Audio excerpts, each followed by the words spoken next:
Já, velkomin á málstofu og hugvísindaþingi sem heitir, við köllum að kenna sögu satt og rétt, sem nú svolítið öfugmæla stíl eða svolítið írónísk, því við getum svo sem ekki gert þetta alveg, þó við keppum að þessu. Við erum þrjú sem flytjum hér fyrirlestra. Ég sem Þorsteinn og ég byrja vítt víða veröld og förum síðan niður í kennslustofuna. Næst kemur Súsanna Margrét Gestsdóttir með úr sínu doktorsverkefni kennarana, sannfæringu þeirra og áhrif þeirra sannfæringar og kennsluhætti. Og í lokin Örvar Birkir Eiríksson úr sinni meistararitgerð sögukennslu sem byggist á því að nota kvikmyndir, ja, skjásögu, leikna skjásögu eins og hann kallar þetta. Þannig að þetta verður leiðin hjá okkur. Ég ætla að ganga svolítið út frá einni þykkri bók sem þið kannski sjáuð hérna og sáuð í á fyrstu síðunni, fyrstu glærunni. Hún nú kölluð handbók þó að hún sé svo sem ýmislegt annað. Hún var til þannig að það voru sagnfræðingar á alþjóðlegum þingum sem fóru að ræða málin og fengu áhuga því að reyna að fá yfirlit yfir álitamál og deilur sögukennslu í heiminum síðustu árin og miðuð þá við lok kalda stríðsins, settu ykkur skil þar. Þetta voru sagnfræðingar í miklum tengslum við Georg Eckert stofnunina í Braunschweig í Þýskalandi.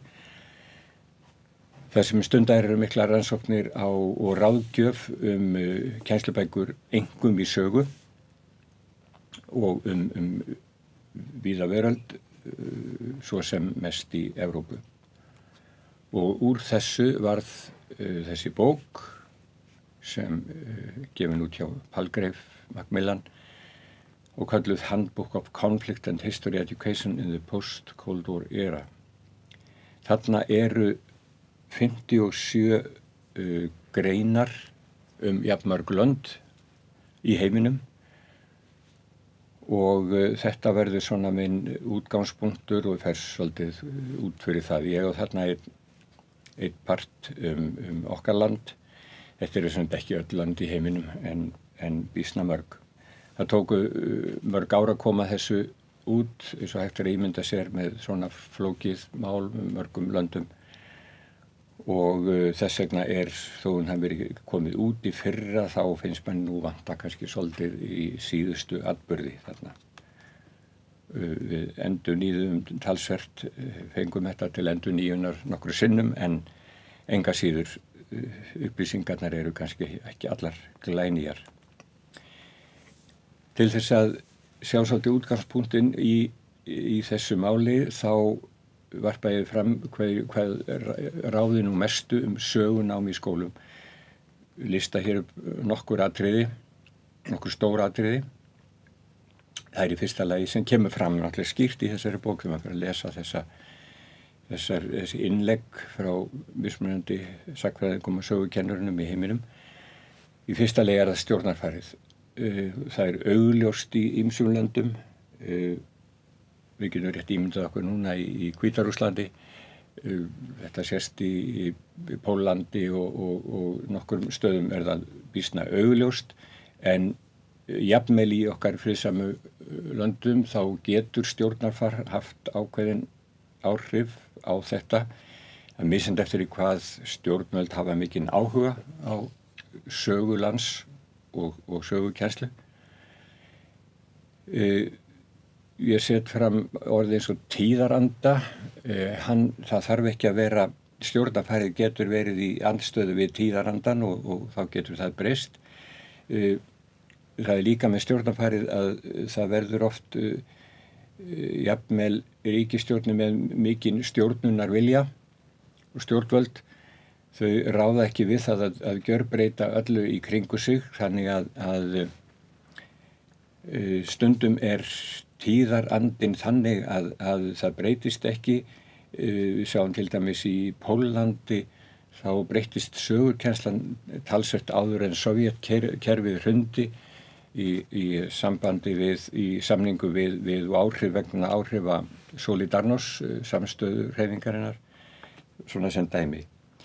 Nú, það sem hefur áhrif á sögunámið, það það regluverk sem búið til. Það siður í flestum löndum að búa til námskrár, misjafnlega umfangsmiklar, og þær breytast auðvitað, en þær setja ákveðin ramma, þetta þekkjum við vel hér á landi. Nú, sagnfræðin sem fræðigrein og vísindi hefur auðvitað áhrif.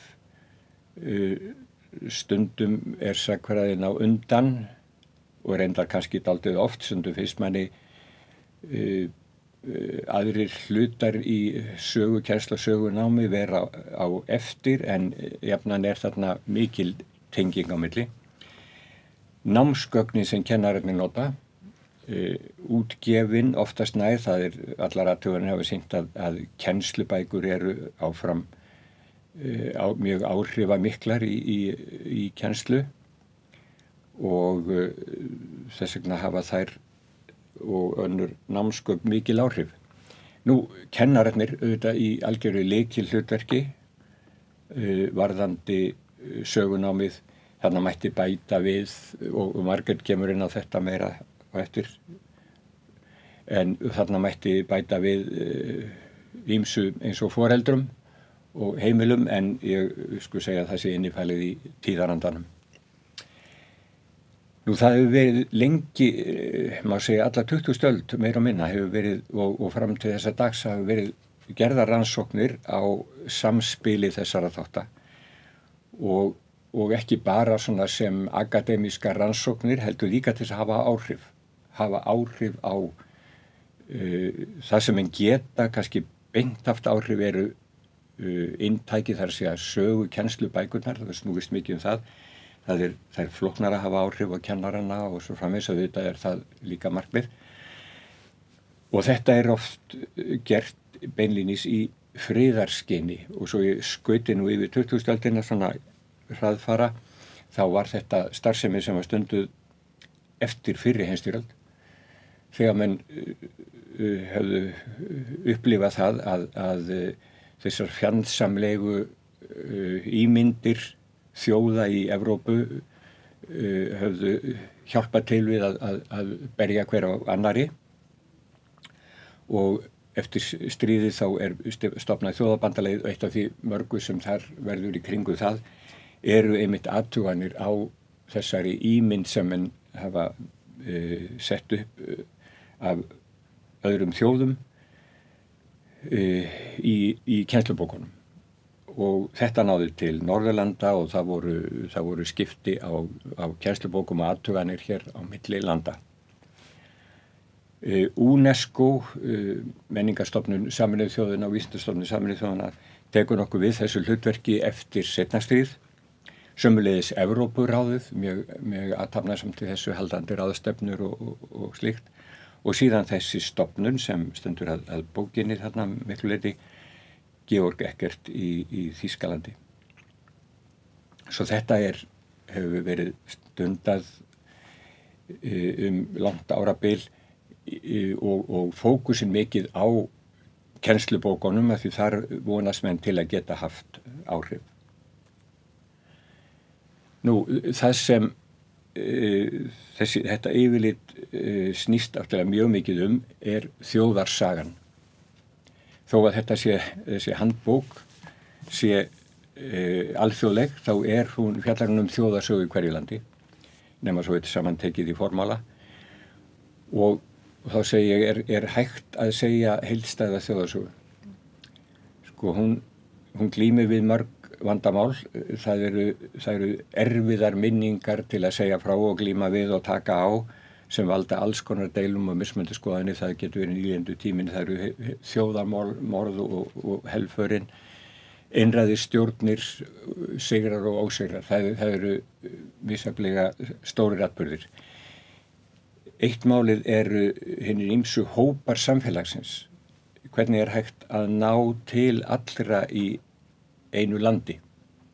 Og þessi lönd, þetta kannski allt svo einfalt hjá okkur, tiltölulega, við svo hefur vaxandi fjöldi innflytjenda, breytti myndinni talsvert hjá okkur, en þarna eru líka spurningar kynin og það eru ýmis konar þjóðflokkar, það eru stéttirnar og lífskoðanir eins og tagi.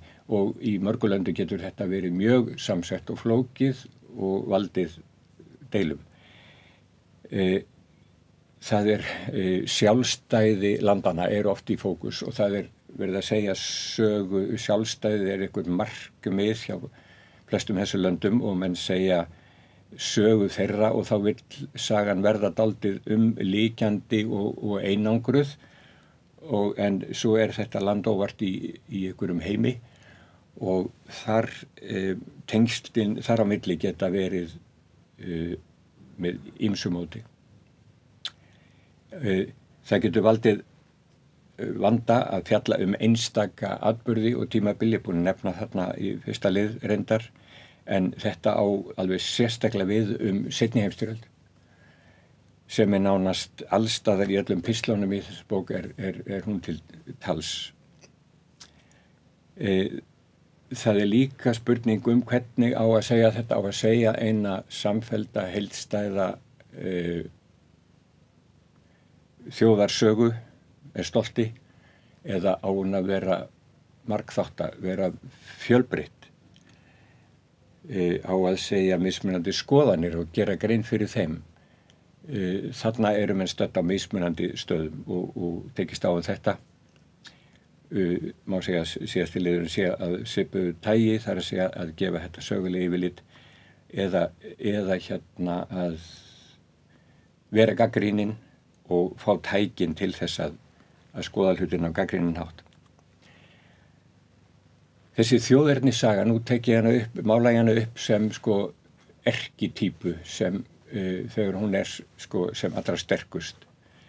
Þá hefur hún mjög algengt að hún hafi þessi einkenni sem við tel upp þarna, ég ekki að segja alltaf og þetta stöð, þetta í breytingu þetta og það myndi ekki allir kannast við þetta, en það algengt í þessari þjóðernisögu sem hefur verið kennd í skólum frá minnst okkar 19. öld. Það að finna gamla rætur þjóðarinnar, þjóðin gömul. Það mikið atriði, Bandaríkjamenn áttu vandræði með þetta því að þeir eru ekki nógu gamlir. Land ekki nógu gamalt, en þá hafa menn farið bara til Grikklands í staðinn og þrætt sig áfram í gegnum Evrópu og til Ameríku. Það dálítið gott maður geta sýnt að íbúarnir í þessu landi hafi alltaf staðið saman. Ef þeir hafi ekki gert það, þá getur maður bara sleppt í að tala það, en þetta atriði sem þið sem kunnið Íslandssögu Jónasar Hreflu utan að þið vitið að Íslendingar voru yfirleitt mjög samstíga samkvæmt honum. Það algengt í þessari þjóðernissögu að því það ýmislegt gerist og menn lenda í ýmis konar vanda og þá mitt land og mín þjóð fórnarlamb yfirleitt. Og þarf að verja sig og sigrar að lokum. Þetta hefur verið rakið og athugað vel í ýmsum löndum, til dæmis til góð úttekt á Rússlandi. Þetta þurfi ekki vera lítil lönd. Rússland sem okkur finnst vera stórt og mikið, þessi lýsing endurtekur sig hvað eftir annað. Hún passar yfirleitt í þeirra þjóðarsögu. Þessi þjóðernissaga sem hefur þá verið kennd í skólum, hún að jafnaði pólitísk. Hún línuleg, þar að segja, hún á ekki að rofna, hún á að sýna eitt þráð í gegnum alla söguna. Hún vill verða elítísk, það sagt frá forystumönnum, hetjónum og einhverjum undarlegum ástæðum hún býsna karllæg og það hefur margsins komið fram. Þjóðernissagan vill vera sjálfstæð námsgrein. Það nokkuð einkennandi og kemur fram í þessu yfirliti, þessum innleggjum frá mörgum löndum. menn fyllast óánægju ef sagan látið renna inn í einhverja samfélagsfræði eða einhverja aðra púlíu. Hún á að vera sjálfstæð og ein og svo gildir að búa til góðar og nýjar goðsagnir. Ég hef kannski ekki tíma til að ég tók hérna örfá dæmi, þið getið bara skoðað þetta við tækifæri með grunar að tíminn líði. Ég tók hér örfá sem hægt að stoppa þá og skoða betur. Nokkur lönd af handahófi má segja. Í lokin að taka aðeins Ísland. Hér hafa nú kannski ekki verið svona gífurlegar og stórar deilur en þó hafa það verið til. Og sumt ég efna til deilna núna að reyna að ýta undir að menn getur deilt fleira. Danaandúðin í sögukennslubókum Jónasar frá Hriflu, hún var náttúrulega alkunn og sú bók var mjög áhrifarík og notuð mig lengi og náttúrulega ákaflega velskrifuð og skemmtilega á margan hátt. Hún hlaut gagnrýni af þessum norrænum athugunum sem ég nefndi, milli stríða. Það til samþykkt frá skólastjórafundi einhver tíma minni mig fyrir stríð. þar sem menn eru svona hnýta aðeins í þetta og danski sendiherrann Bodil Bechtorup, því það búið fjalladaldið að rannsaka hennar hluti í þessu, hún beitti sér talsett í þessu. Þannig má segja að bókin hans var orðin dálítið úrelt þegar hún kom í síni flottustu útgáfu 1968, í hátíðaútgáfu. Nú, kannski stærsta deila sem náði út fyrir skólana, út fyrir kennarahópinn var það sem fékk síðan heitið sögukennsluskammdegið 1983-84. Ég get ekki farið nánar út í það en maður hefur verið fjallað mikið og Loftur Guttormsson gaf út yfirlit, safnaði saman greinum og ræðum og ýmsu sem hafði verið skrifað á þessum tíma í bók undir þessu rimman sögukennsluna, minnum ég að bókin heiti. Mjög nauðsynleg bók fyrir það sem fórst í sögukennslu. Nú, svolítið titringur varð þegar tilgreint var í aðalnámskrá 1999. Nú skildi Íslandssagan vera alltaf í samfellu við heimssöguna, alltaf í einhverju sambúð þar. Það var nú ekki stór bylting af þessu og kennslubækurnar sem komu í kjölfæri þær fóru nokkuð eftir þessu. Það var nokkur hvellur hér fyrir fáum árum þegar maður fór að skoða samfellda sögu sem fékk heiti sögueyju og fundu að þar var kynjahlutfallið, var mjög einkennilegt í þeirri bók. Þetta eru talsverðar umræður. Það sem mætti kannski deila meira er sýnin á dönsku yfirráðin. Það þessi hnignunarsaga sem hefur verið sögð gjarnan og einkennir oft þjóðernisöguna. Og ég segi hvaða hnignun, eins og bók heitir hér sem kom út fyrir stuttu. Nú, ástandsmálið, það hefur orðið til nokkurrar umræðu og breyst í kennslubókum. Hvernig staðið var að lýðveldisstofnuninni, hrunið, virkjunarsagan, sérstaða Íslands, allt þetta gæti og hefur nú orðið að einhverjum deilumálum. Sömuleiðis er þetta með sögulega yfirlitið eða hæfnina og svo deila menn hversu mikil saga skuli nú vera kennd. Í lokin svolítið þennan kennslubókavanda sem er á Íslandi. Það mikil dreifstýring á Íslandi og mikil frjálsræði það hvað menn nota í kennslu sinni og það hefur meðal annars orðið til þess að fyrir framhaldsskólana hafi ekki komið út neinar bækur í hartnær 20 ár. Sumum finnst það kannski bara ágætt en þannig staðan. Í grunnskólanum þá hafa verið dálítið merkilegar breytingar, eiginlega pendúlhreyfingar. Ef við tökum Hriflu Jónasar bókina sem útgangspunkt var það þessi samfellda línulega Íslandssaga sem til lengi. Síðan kemur samfélagsfræði kaflinn, sögukennsluskammdegið, samfélagsfræðin með uppbrot á þessu. Þá eftir það kemur Gunnar Karlsson með sína bækur Sjálfstæði Íslendinga, það aftur komin upp langi þráðurinn með pólitísku söguna. Eftir það, eftir námskrána 99, þá koma alls konar útgáfur af mismunandi tagi, svo kemur aftur hinn línulega í sögueyjuna og svo núna síðustu árin þá eins og við sjáum hérna á síðustu myndinni sýnishorn af þemaheftum sem núna það sem hefur helst komið frá í náskannaútgáfu á vegum hins opinbera. Og þá held ég að ég sé búin með minn tíma og gef orðið til næsta. Gjör svo vel. Komiði sæl. Súsanna Margrét Gestsdóttir heiti ég. Ég aðjunkt á menntavísindasviði Háskóla Íslands en það sem að ég ætla að tala hér í dag rannsókn á sannfæringu sögukennara og tengslum hennar við kennslu þeirra. Og rannsóknarspurningin einfaldlega þessi: hvernig sannfæring, hvaða tegund af sannfæringu varðandi markmið og leiðir í sögukennslu kann að tengjast því hvort söguleg hugsun og rökleiðsla kennd. Þannig að það söguleg hugsun sem í fókus hérna leið og ég skoða sannfæringu sögukennara.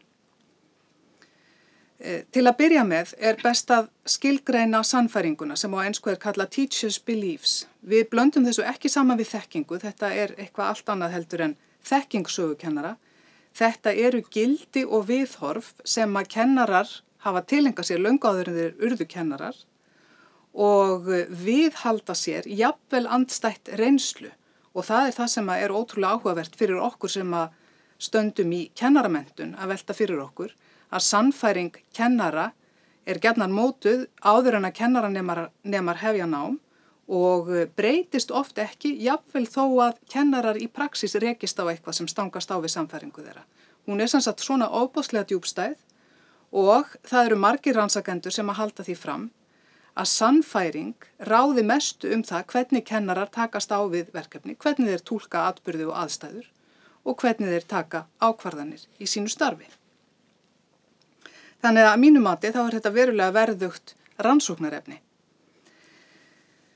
Þessar spurningar hér, hver tilgangur þess að kenna sögu og hvernig best að gera það, hafa ákaflega lítið verið ræddar hér á landi. Þá sjaldan að við erum að tala eitthvað varðandi sögu, þá erum við að tala aðra hluti og Þorsteinn reifaði það svolítið hérna áðan, svona hvað hefur verið til umræðu. En það svo sannarlega komin tími til að fara að ræða almennilega tilgang sögukennslu og leiðir í henni og rannsókn á sannfæringu sögukennara getur varpað einhverju ljósi á þetta.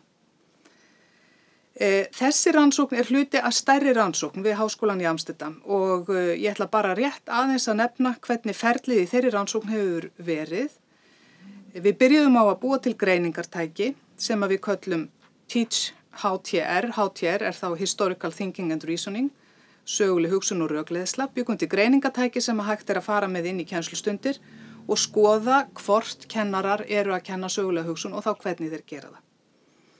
Og með þetta tæki fór ég og tók upp 54 kennslustundir íslenskra sögukennara og greindi og þarna var ég svo heppin að fá aðgang að kennslustundum hjá það bil helmingi þeirra 60 kennara sem kenna sögu á framhaldsskólastigi í íslenskum skólum sem að verður að teljast ansi gott hlutfall af stéttinni.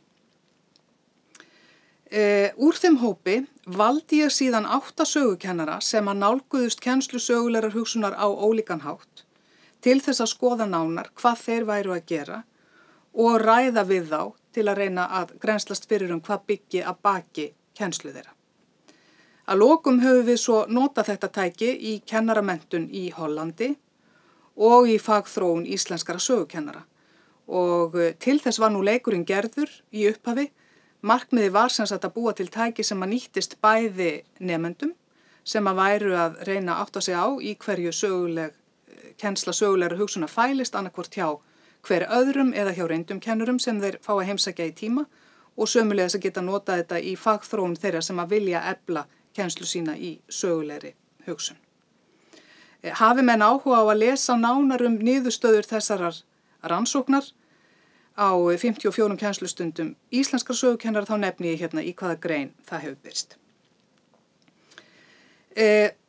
Til að skilgreina sögulega hugsun og rökleiðslu í mjög stuttu máli þá snýst hún það að söguleg þekking sé ekki eitthvað óumbreytanlegt sem að hægt sé að safna saman og segja bara hér bókin 20. öldina, nú þurfum við ekki fleiri bækur hana.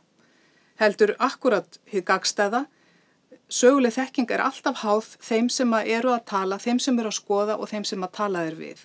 Þannig að nemendur á hverjum tíma eru virkir þáttakendur í að byggja upp sögulega þekkingu og skilning á sögunni og það gera þeir með því að gera sig grein fyrir sögulegu mikilvægi, nota heimildir, fyrst og fremst frumheimildir, til þess að sjá hvernig söguleg þekking verður til, greina stöðugleika og samfellu, skoða orsök og afleiðingu, beita sögulegum sjónarhornum og fleira. Og ég hef rauðleitrað hérna þetta með heimildirnar og sögulegu sjónarhornin því það nú svona algjört grundvallaratriði í kennslu sögulegar hugsunar. Sögulega rökleiðslu köllum við svo það þegar að þessu öllu beitt til að komast að niðurstöðu söguleg fyrirbæri og það þá átt við niðurstöðu sem byggir á vitnisburði eða evidence eins og það kallað á ensku. Þannig að við greinum ekki á milli annars vegar sögulegar hugsunar og hins vegar sögulegar þekkingu. Tilgangurinn með að kenna sögulega hugsun að nemendur byggja upp sögulega þekkingu sem að þeir skilji þá betur heldur en ef þeir eru fyrst og fremst að læra utan að þekkingaratriði. Ég þreytist ekki á að benda á þessa frábæru bók sem heitir The Big Six Historical Thinking Concepts eftir Kanadamennina Peter Seixas og Tom Morton, þar sem að farið á mjög einfaldan og skemmtilegan hátt í gegnum svona grundvallaratriðin í kennslu sögulegrar hugsunar og skreytt með frábærum dæmum úr kanadískri sögu. Og það væri draumur ef það væri til sambærilegt efni fyrir okkur hér. Aðeins til að segja frá því hvað kom út úr greiningu á 54 kennslustundum með þessu tæki, hvað íslenski sögukennarar eru fyrst og fremst að gera til að kenna sögulega hugsun, þá það þessi flokkur hér númer 2. Kennarinn sjálfur sýnir sögulega hugsun án þess að segja berum orðum frá því hvað hann eða hún að gera eða leiðbeina nemendum með það. Þetta eitthvað sem að gerist nokkurn veginn í hverjum einasta sögutíma held ég, vegna þess að þetta nær meðal annars yfir það þegar kennari að útskýra söguleg fyrirbæri, bera saman söguleg fyrirbæri í tíma eða rúmi og svo framvegis. Og við mátum þetta á skalanum 1-4 og þessi þáttur mældist 2,76 hjá íslenskum kennurum, sem ekki ýkjahátt, en það hæsta talan sem að birtist í þessum kennslustundum sem rannsakaðar voru hér. Þar á hæla fylgir flokkurinn kennari leggur fyrir nemendur verkefni, einstaklings- eða hópverkefni sem að krefjast sögulegrar hugsunar og það fór upp í 2,44 og þar voru fjölbreytt verkefni á ferðinni. Það voru verkefni þar sem að nemendur þurftu að til dæmis beita ólíkum sjónarhornum, það voru verkefni sem að snerust heimildavinnu og fleira og fleira. Sá flokkur sem að sést valla í íslenskum kennslustundum þessi númer 5, að kennari leiðbeinir berum orðum eða opinskátt það hvernig á að fara að við sögulega hugsun og ég ætla að víkja aðeins að því aftur í lokin.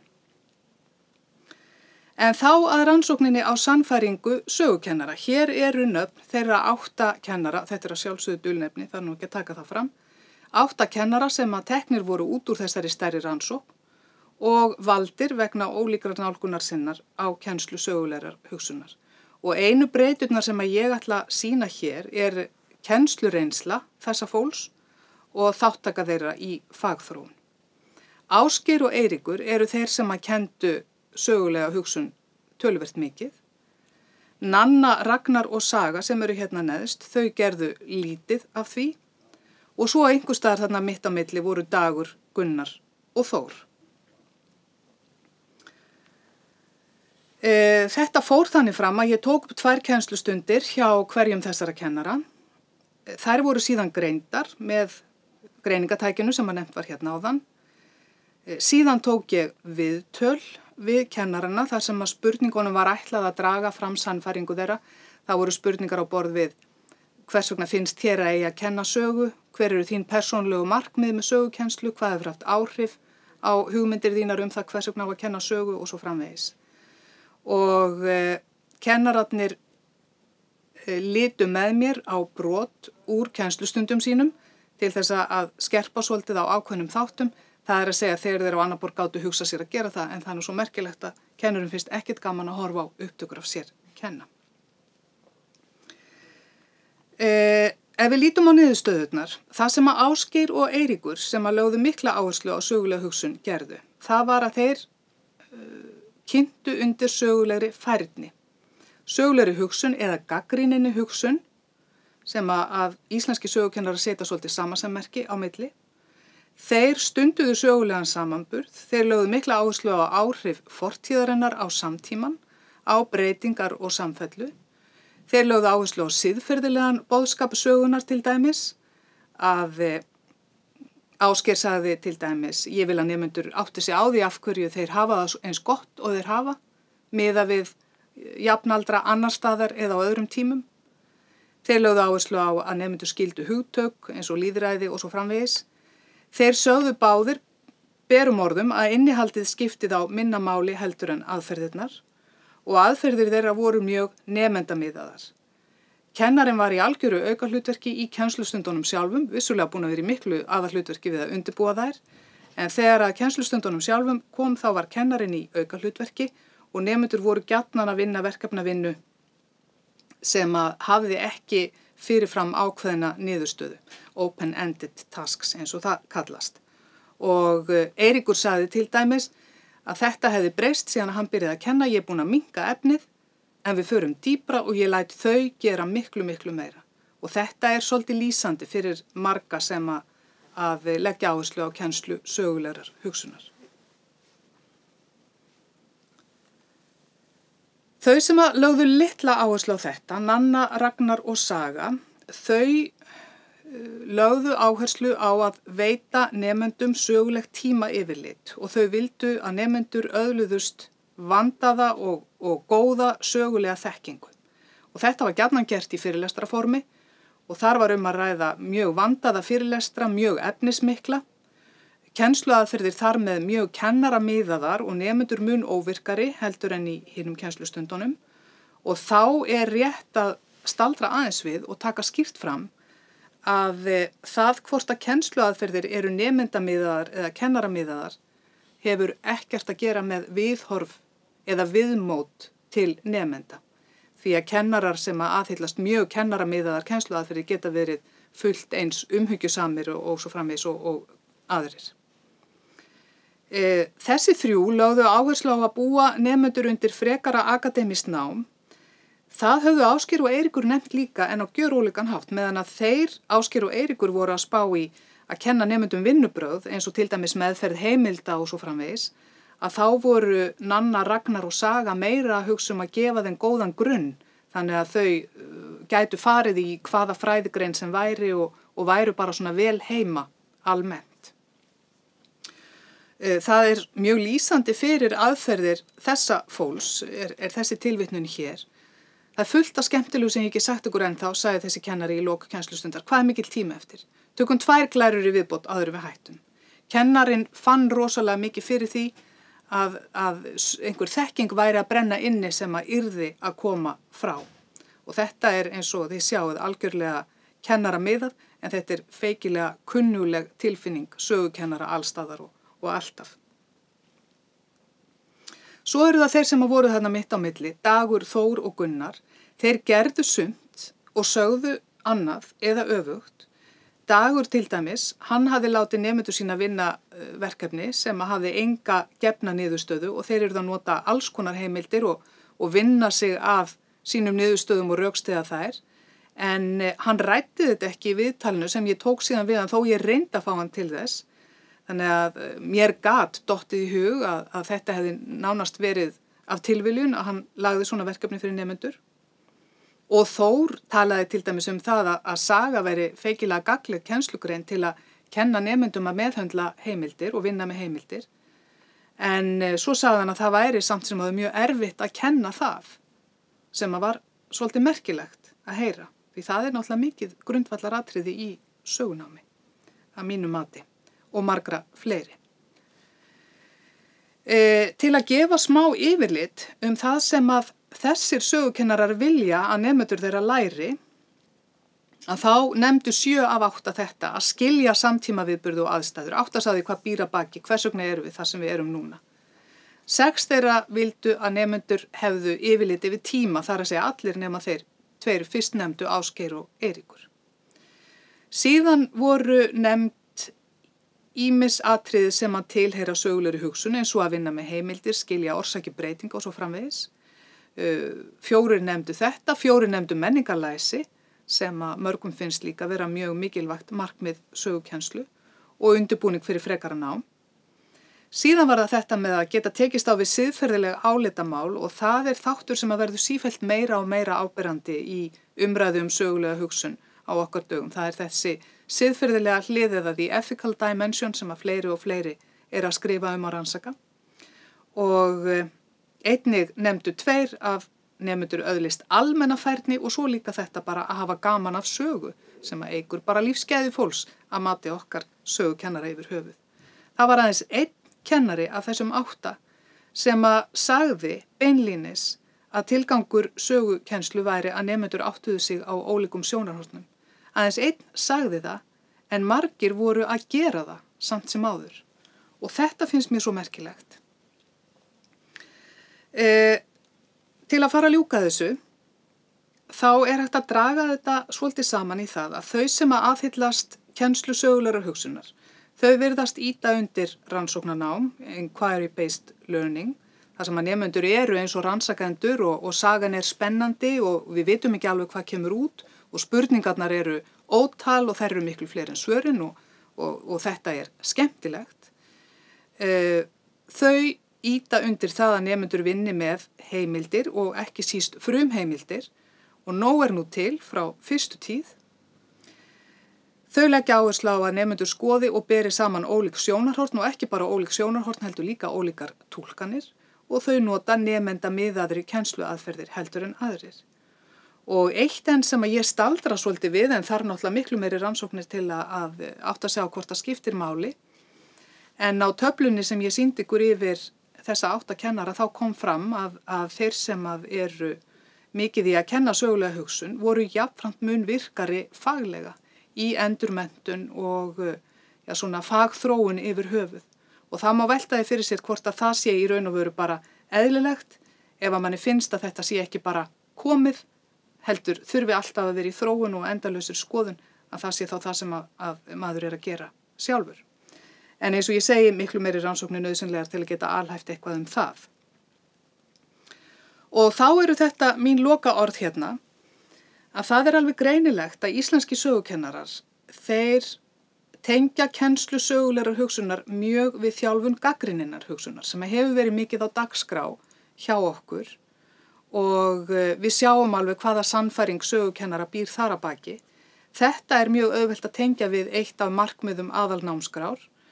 Aðalnámskrá segir ósköp lítið það hvað á að kenna í sögu eða hvernig á að gera það, núorðið, en hún hvetur kennara, eða hvetur ekki, hún krefst þess að kennarar miðli 6 grunnstoðum í allri sinni kennslu og ein þeirra er grunnstoðin lýðræði og mannréttindi. Og undir það fellur gagnrýnin hugsun og greinilegt að kennara setja töluvert samasemmerki á milli hennar og sögulegrar hugsunar. En það sem að vekur mig svo til umhugsunar er það að það er alveg greinilegt af mínum rannsóknum að kennarar eiga mjög erfitt með að tala kennslu sögulegrar hugsunar. Þeir hafa hreinlega ekki orðaforðan til þess og ekki þarf það að koma á óvart vegna þess að kennsla sögulegrar hugsunar, hún kemur til dæmis ekkert til umræðu í kennaramenntun framhaldsskólakennara og það get ég bara fullyrt af eigin raun því ég hef verið virkur þáttakandi í þeirri kennslu síðustu 15 ár og ég veit vel að það er alls ekkert ráðrúm til að fara út í þá sálma í kennaramentunni. Þess vegna finnst mér að þetta þurfi að koma fyrr, það þurfi að gefa sögulegri hugsun gaum fyrr, það er að segja í sagnfræði náminu sem hluta af miðlun sögunar yfir höfuð. En þegar út á vettvang er komið, þá finnst mér líka nauðsynlegt að styðja þá kennara sem vilja efla kennslu sína í sögulegri hugsun. Og þessi rannsókn mín á sannfæringu íslenskra sögukennara, hún rennir stoðum undir það. Takk fyrir mig. Góðan dag, ég heiti Örvar Birkir Eiríksson og ég sagnfræðingur sem í vor útskrifaðist með M.Ed. gráðu í kennslu samfélagsgreina. Lokaríki mín fjallaði leikna skjásögu og hvernig hún nýtist í sögukennslu efsta stigi grunnskóla. Í ríkinu horfði ég mest til Hollywood, mynda og þátta, aðalega vegna þess hversu mikil áhrif það hefur á alþjóða mælikvarða. Þó að ríkin hafi mestu fjallað efsta stigi grunnskóla nýtist hugmyndafræði hennar á öllum skólastigum. Þetta erindi mitt unnið út frá þessari ritgerð. En hvað leikinn skjásaga? Mia E.M. Tracy kom fram með hugtakið Screened History sem nær yfir atriði eins og kvikmyndir, sjónvarpsefni, myndbönd, heimildarmyndir, fréttaefni, einkaefni og ýmislegt fleira. Með öðrum orðum, miðlun sögunar er tenging okkar við fortíðina með öðrum hætti en í gegnum bækur er ritað mál. Út frá þessu hugtaki Tracy dreif mitt eigið hugtak sem ég kalla leikna skjásögu. Og það einskorðast við leikna kvikmyndir eða sjónvarpsþætti sem tengja okkur við fortíðina. Þarna er ég ekki að tala til dæmis heimildarmyndir sem í eru leikin atriði, dokudrama til dæmis. Leikna skjásögu setja í 4 flokka. Flokkur 1 er efni sem fjallar sögulega persónur í sögulegum aðstæðum. Geti ég nefnt myndir eins og Lincoln eða Midway. Í flokki 2 eru skáldaðar persónur í sögulegum aðstæðum. Saving Private Ryan og Dunkirk sem dæmi. Í 3. flokknum eru myndir sem fjallar skáldaðar persónur í skáldaðri atburðarás.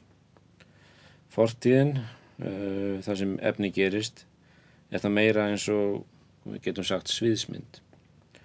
Það hefur ekki stórkostleg áhrif á þróun mála í sögunni. Oft er þessi myndar kallað búningadrama. Dæmin þær eru til dæmis Remains of the Day, Pride and Prejudice. 4. flokkurinn er aðeins frábrigðinn. Það er rauninni myndir sem gerast í samtímanum, þeim samtíma sem þær eru gerðar í, en verða með tímanum að leikinni skjásögu. Við getum tekið sem dæmi mynd frá 1940 getur sagt okkur ýmislegt.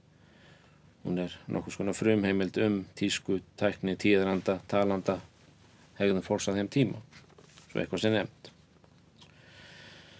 Í ritgerðinni og þessum pistli hér vitna ég töluvert í sagnfræðingana Robert Rosenstone og Robert Brent Tomlin sem hafa verið mest áberandi í umfjöllun leikna skjásögu síðustu 3 áratugi eða svo. Þeir hafa mismunandi skoðanir á leikinni skjásögu en þeir eru þó sammála að sagnfræðingar geti ekki hunsað leikna skjásögu sökum vinsælda hennar og áhrifamáttar. Þeir vilja meina að almenningur til lok 20. aldar hafi lært meira fortíðina með því að horfa á leikna skjásögu en að lesa sögubækur í skóla.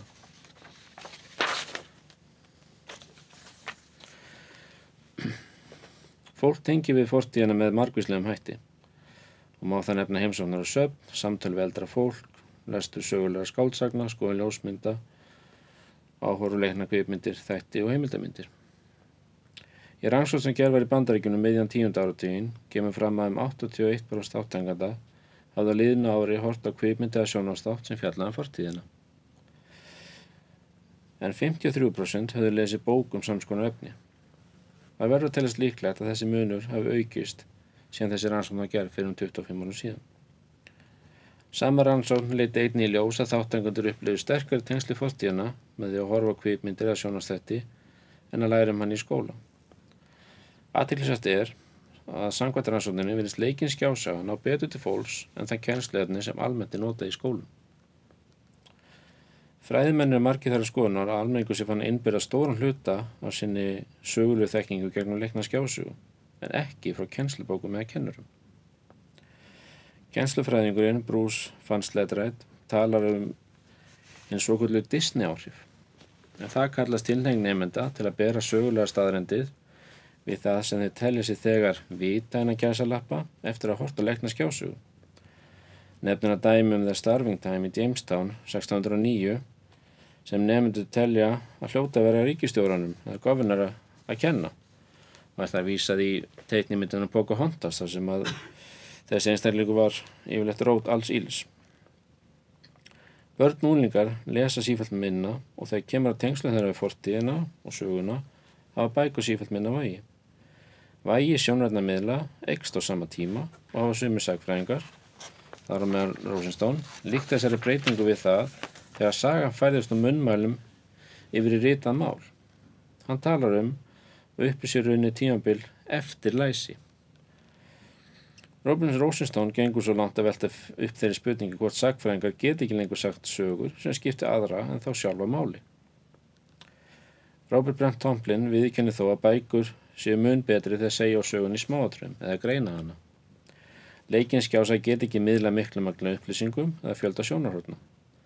Það sem hún hins vegar geti gert að kalla fram tilfinningar, vekja forvitni og áhrifandi til að spyrja sig mikilvægara spurninga. Tomlin talar ólíkt ritari sögu sem dregur oft upp frekar líflaus og flata mynd af einstaklingum hópum, hann ætla svolítið að alhafa þarna, þá geti leikinskjása blásið þá meira lífi og auðvelda áhorfendum að tengjast þeim. Þá hún geti ekki fjallað fortíð með sama hætti og ritamál, þá sé hún mikilvæg til að örva sögulega hugsun.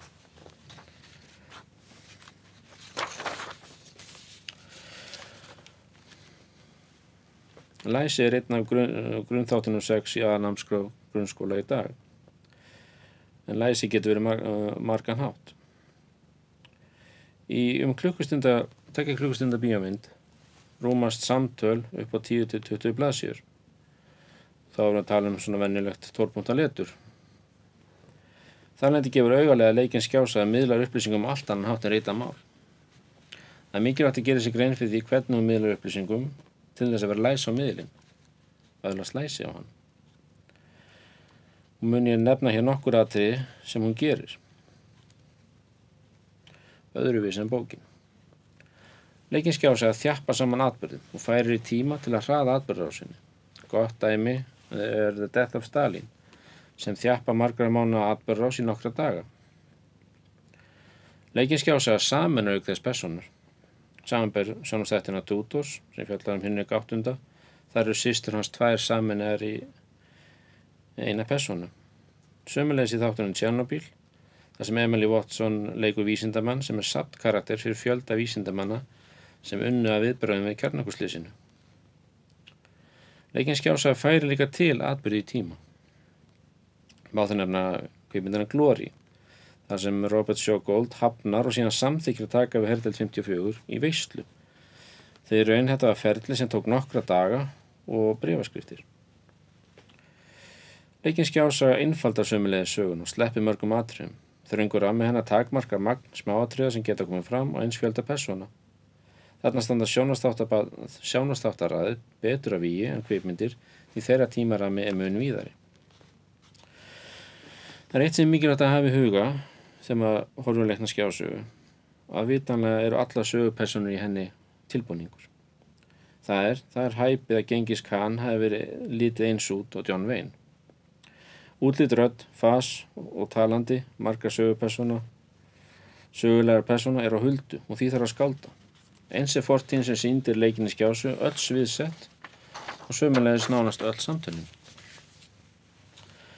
Leikinskjása fjallar persónur en ekki lönd, ríkisstjórnir eða fyrirtæki. Leikinskjása gerir söguna oft persónlegri, áhrifameiri og tilfinningaríkari en heimildi gefa til kynna. Leikinskjása er ju markaðsvara sem vill höfða til tilfinninga áhorfenda. Angi af sama meiði er að leikinskjása gerir oft skýr mörk á milli góðra og vondra sögupersóna. Litur það sterkari litum með heimildi gefa til kynna til að kalla fram hughrif áhorfenda. Sleppa því jafnvel að sína óhæfuverk sem á aðalsöguhetjan framdi svo ekki falli skuggi á hana. Leikinskjása bætir oft en ástarsögu þó hún eigi ekki alltaf verið auka styðjast. Oft er það til að koma karakterum báðum kynjum að og til þess að laða fleiri áhorfendur. Leikinskjása segir oft siðferðslega upplíkandi sögur baráttu litlamannsins. Má það nefna Ben-Hur og Spartakus sem bárðust báði gegn Rómaveldi. Leikinskjása sendir líka samtíð sinni skilaboð. Stundum segir hún jafn mikið, jafnvel meira sinn samtíma en þann tíma sem fjallað Oft var vestraformi notað til þess að tækla samtíma málefni, eins og til dæmis vestarinn High Noon, sem var fjallar kommunistaveiðar í Bandaríkjunum eftir seinna stríð. Eins má nefna That Hamilton Woman sem gerð var árið 1940 og sýnir Nelson flóttafóringi halda þrumuræðu hættuna sem stafar af Napóleon þegar hann í raun var að tala Hitler. Og það mikilvægt að hafa í huga með Leikna skjásögu og þú getur aldrei tekið hann úr samhengi við þann tíma sem hún gerð. Leikin skjása ýtir sömuleiðis undir sannleiksgildi sitt með að taka fram úr sér byggða á raunverulegum atburðum, based on a true story. Eins notar hún stundum texta í byrjun eða lokin eða sögum að leiðir áhrandan í gegnum efnið með reglulegum innslögum. Þetta getur talið áhrandanum trúum að efnið sé meira og minna allt sannleikunum samkvæmt.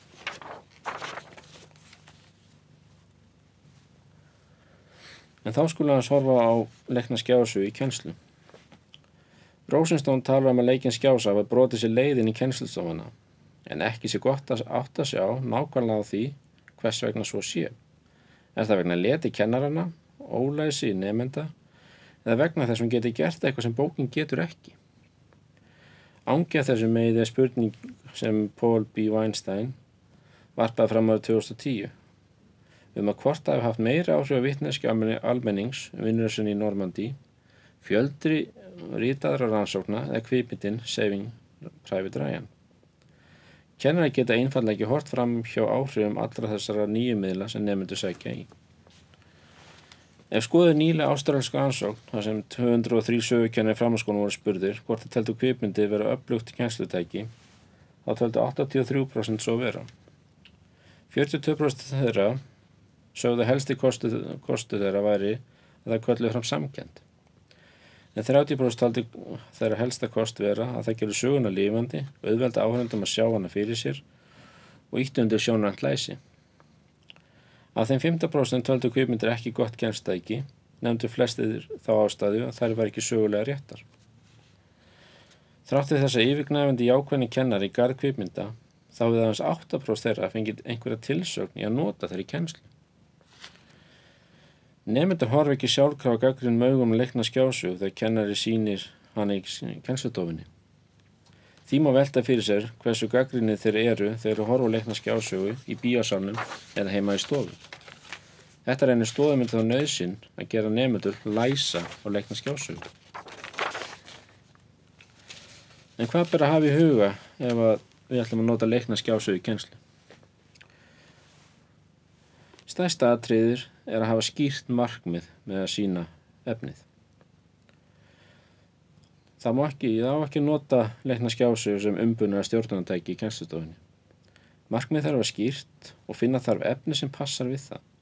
Það skiptir raun ekki máli hvort efnið eða markmið sé vala undan, því alltaf má finna markmið sem hendar efninu eða efni sem hendar markmiðinu. Söguleg ónákvæmni þarf ekki að vera galli því hún getur opnað tækifæri þjálfun og gagnrýni hugsun. Efni sem gagnrýnisverðara hentar á ýmsan hátt betur til þess en efni sem erfitt er að gagnrýna efnislega. Það kom meðal annars fram í könnun meðal norrænna sögukennara að þeim þótti mikilvægast að námsefni ýtti undir sjálfstæða hugsun. Að þeirra mati var námsbókin ekki að gera það nógu vel og því þyrfti annars konar námsefni. Það er mikilvægt að velja rétta efnið. Efnið þarf að henta aldurshópnum, má ekki vera bannað eða vera líklegt til að valda miklu tilfingaróti. Það er líka að huga aldrei efnisins. Til dæmis geti 70 ára gömul kvikmyndum seinni heimsstyrjöldina þótt hattarislega í augum nemenda og þar landi mist marks. Eins getur efnið verið hægt og því leiðilegt að mati nemenda. Það er mikilvægt að kennarinn hafi mikla þekkingu á efninu. Hann þarf búin að horfa á það og kynna sér ítarlega. Kanna helstu gagnrýni sem komið fram á efnið og vera meðvitaður kosti þess að galla. Skrifa handrit með viðbótar upplýsingar sem skotið inn á tilteknum augnablikum í efninu. Það er nauðsynlegt að gagnrýna og yfirheyra efnið. Þegar Leikinn skjásögu notuð í kennslu lykilatriði áhorf sé virt. Því er til dæmis hægt að ná fram með að leggja fram spurningalista sem nemendur svara á meðan áhorfi stendur. Það má líka stöðva sýningun og varpa fram spurningum og vekja athygli á einhverju. Virt áhorfi lykilatriði. Því skortur á því ýtir undir þá trú nemenda að efnið sé traust heimild, því þó að þeir séu stundum meðvitaður að svo sé ekki, þá vantreysta þeir frekar smáatriðum í efninu en þeim meginlínum sem dregnar eru.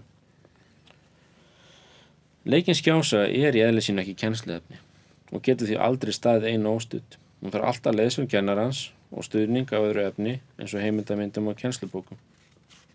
Rannsóknir sýna að það geti gert ógagn að sýna leikna skjásögu án þessa stuðnings því með sýningu henni í kennslu er kennarinn óbeint að gefa henni gæðastimpil og nemendur treysta þar af leiðandi efninu enn frekar til að segja satt og rétt frá.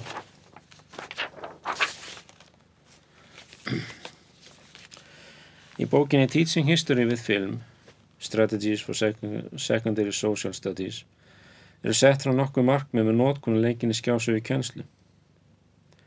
Sum þessar markmið ekki endilega markmið sem við höfum tengt mikið við sögukennslu gegnum tíðina. En það er kannski sem dæmi það hvernig sögukennsla er að þróast. Eða getur þróast. Samkennd. Með því að vinna út frá samkennd sem markmið með notkun og leikinni skjásögu í kennslustofunni, þá er reynt að fá nemendur til að öðlast dýpri skilning á ýmsum sögulegum atriðum. Dæmi þessa viðleitni er að veita nemendum skilning á reynslu ákveðna aðila eða hópa að þeir skilji betur hvers vegna tiltekin aðili tók þess eða hinn ákvörðuna og hvernig ákveðin aðili leita á sig að upplifi tiltekin atburð. Eðli leikinna skjásögu snýst áhorfandi tengi við sögupersónur og eðli samkennd með þeim. Þar af leiðandi að leikinn skjásöga hentugt efnið þegar vinna á með samkennd. Þjálfun í greining og túlkun með því að horfa á leikna skjásögu sem annarkot frumið eftirheimild. Leikinn skjásaga er eftirheimild umfjöllunarefni sitt en frumheimild samtíma sinn. Það er ekki hægt að aðskilja þetta. Þegar verið að greina og túlka leikna skjásögu er þetta varpa fram spurningum á borð við þessar. Hversu rétti farið með staðreyndir? Dregur hann leikna skjásaga taum einhvers málstaðar og eða sögupersonu og þá hvernig? Hvaða hvatir gefur efnið sögupersonum sínum og eru þær í samræmi við það sem kemur fram í öðrum sögulegum heimildum?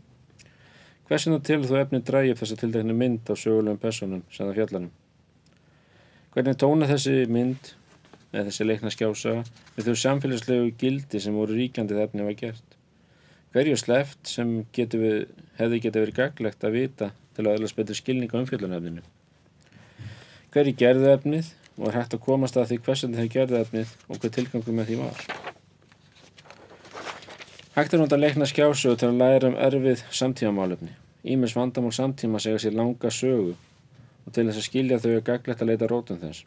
Eitt dæmi þetta er réttindabarátta svartra í Bandaríkjunum. Oft getur nemendum reynst erfitt að gera sér almennilega grein fyrir því óréttlæti sem minnihlutarhópar eins og blökkum í Bandaríkjum hafa mátt þola. Text í kennslubók sem segir til dæmis oft hafi fjölskyldu þræla verið aðskildar og þeir oft pyntaðir. Eiga hægt að fara inn annað eirað út hitt. Sterk sena í leikinni skjásögu sem sýnir söguhetjur sem nemendur hafa tengst við slíkar aðstæður kalla fram mun sterkari hughrif og er líklegri til að sitja eftir í huga hans. Af þessum sögum er líklegri að nemendur skilji betur af hverju þessi togstreita er svona djúpstæð og ennþá við líði á meðal þessara hópa. Eins getur leikinn skjásaga hjálpa okkur að læra erfiða sögu, sársaukafulla sögu. Besta dæmi þetta líklega helfurinn, enda er leikinn skjásaga hana mest notaða leikna skjásagan í kennslu. Þarna þarf samt að stíga varlega til jarðar því leikinn skjásaga þetta efni vekur oft óhug. Að sjá fortíðina fyrir sér, þetta telja kennar oft helsta styrkleik leikinna skjásögu. Þarna er ekki endilega verið að kalla eftir einhverju djúpri rannsókn á efninu, heldur frekar að nemendur fái tilfinningu fyrir tímabilinu sem fjallaði og hvernig tíðarandinn var. Dæmi þetta er Saving Private Ryan sem að sýnir okkur ágætlega eða svona gefa okkur vísbendingu það hvernig var að vera í innrásarhernum í Normandí og 1917 sem varpar smá ljósi á skotgrafaherna fyrra stríðs. Að síðustu má nota leikna skjásögu til að ögra ráðandi söguvitund nemenda. Þarna mætti horfa til kvikmyndaborðið Das Boot sem sýnir það þýska kafbátahermenn á mannlegan hátt, en oft eru þau sýndir sem ósýnilegur ógvaldur góðra hermanna bandamanna. Downfall sýnir sömuleiðis Hitler sem sjúkan veruleikafirrtan mann, en ekki endilega þennan miskunnlausa einvald sem oftar var sýndur. Í þessu markmiði getur oft verið gott að horfa til annarra mynda en Hollywoodmynda.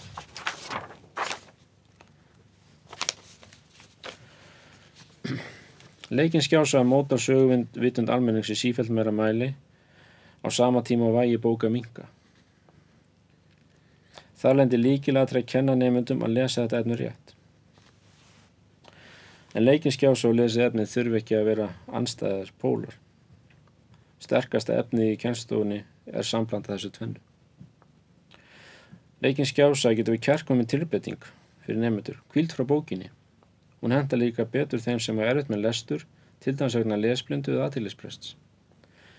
Nemendur tengja við sögusvið og söguhetjurnar. Spurningin, af hverju þær að læra löngu dautt fólk, kemur síður þegar hort er að leikna skjásögum. Leikinn skjása höfðar til tilfinninga nemenda, því hún er söluvara sem er þróast í yfir 100 ár með nákvæmlega þetta markmið. Mikilvægt er að hafa skýrt markmið með sýningu efnisins. Undirbúningur þarf að vera góður, handrit, verkefni og rétt val á efninu. Ég vil þakka þeim sem hlýddu og á einum okkar þriggja. Góða stundir.